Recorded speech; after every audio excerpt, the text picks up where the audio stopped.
si vous savez, mais mais qu'est-ce que c'est ça? On nous passe des jingles comme ça, de façon impromptue.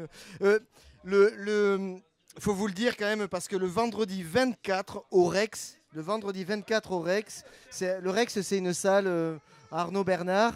Il y a The Band from New York qui passe. Vrai. Mais oui, mais c'est des gars comme ça, ils font une espèce de show musical avec du sketch, un truc incroyable où ça cause en anglais, mais pas que. Et c'est bien quoi. Enfin, The Band from New York. Enfin, je dis ça, je dis rien.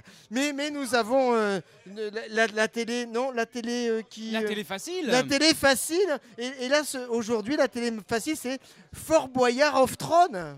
Fort Boyard of Throne, s'il vous plaît. C'est pas rien, Fort Boyard of Throne. Je sais pas, vous connaissez pas, moi non plus. Alors c'est parti, c'est l'émission spéciale avec le président. Ah oui. Ouais.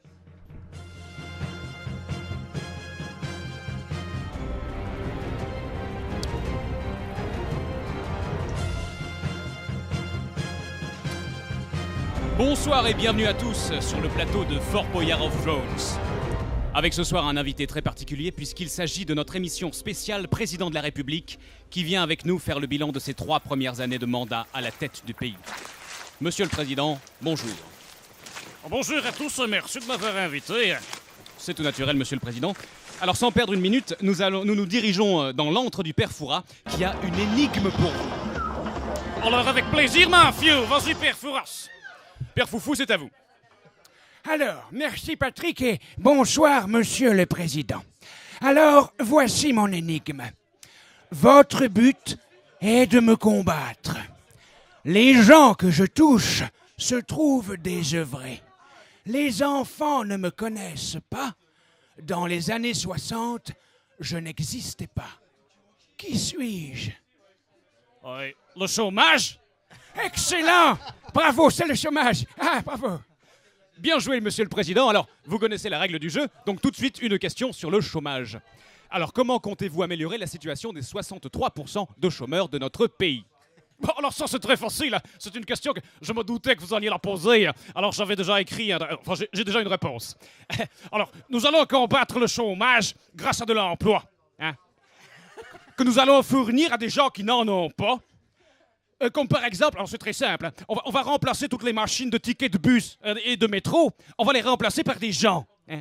En fait, je ne sais pas si vous savez, mais avant, c'est comme ça qu'on faisait. Hein. C'était des vrais gens qui poinçonnaient les billets. Hein. Alors ça va donner beaucoup de boulot parce qu'il en faut des couillons, des chômeurs pour faire ce travail-là. C'est énorme. Hein. Merci pour cette réponse franche et directe, Monsieur le Président. Alors, en route pour une nouvelle épreuve. Passe-montagne, c'est quoi la nouvelle épreuve? La fosse au lion. Ouh là là, vous êtes gâté, Monsieur le Président. Alors, vous connaissez la règle. Nous allons tirer au sort une arme et vous allez descendre dans la fosse au lion où vous devrez survivre pendant 45 secondes tout en répondant à notre question. Alors, la question porte sur la loi de renseignement et votre arme sera... un parapluie. Parfait, Monsieur le Président. Voici votre parapluie et je vous laisse dire la formule consacrée. Alors, c'est parti, alors, Felindro, tête de lion.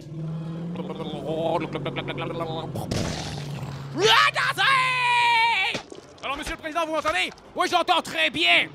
Alors, la question est, pensez-vous que l'écoute généralisée des citoyens soit une réponse adéquate au problème de terrorisme? Alors, parfaitement, hein, je suis sûr que... Oh, ah, je suis sûr que si on écoutait tout le monde tout le temps, attends voir, c'est le prix de chat, la con, là, ah, les terroristes feraient pipi dans leurs culottes, hein. D'ailleurs, c'est dommage de ne pas l'avoir fait plus tôt, parce qu'on aurait pu sauver ces pauvres malheureuses victimes du 11 janvier. Aïe, ouais. Et j'en profite d'ailleurs pour rendre hommage aux 5 disparus. Hein. Et je dis, comme tous les Français d'ailleurs, je suis les Charlots. Hein. Nous sommes tous les Charlots. Ah, aïe, bon Dieu. Vas-y voir, dis donc, j'ai fini avec les lions, mais ils sont tous clapotés. Hein.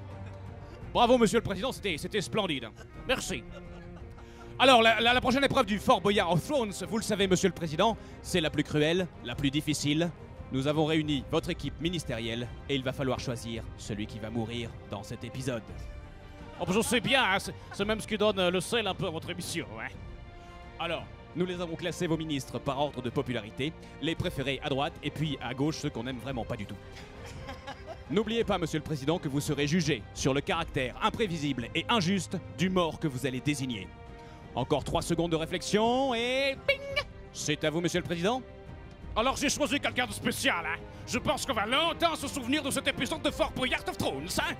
Et celui qui va mourir aujourd'hui, c'est... lui, le petit nain. Quoi, passe-montagne? Exactement. Haha. Tu t'y attendais pas, celle-là, mon couillon, hein. Ouais, ben j'en ai rien à foutre. Allez hop, balancez-moi tout ça au dragon.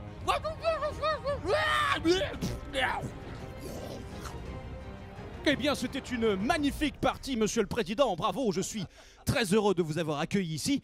Il ne me reste qu'à vous souhaiter bon courage pour les 2 ans à venir et votre toute nouvelle mise en examen. Allez, ça marche, mon cochon, hein.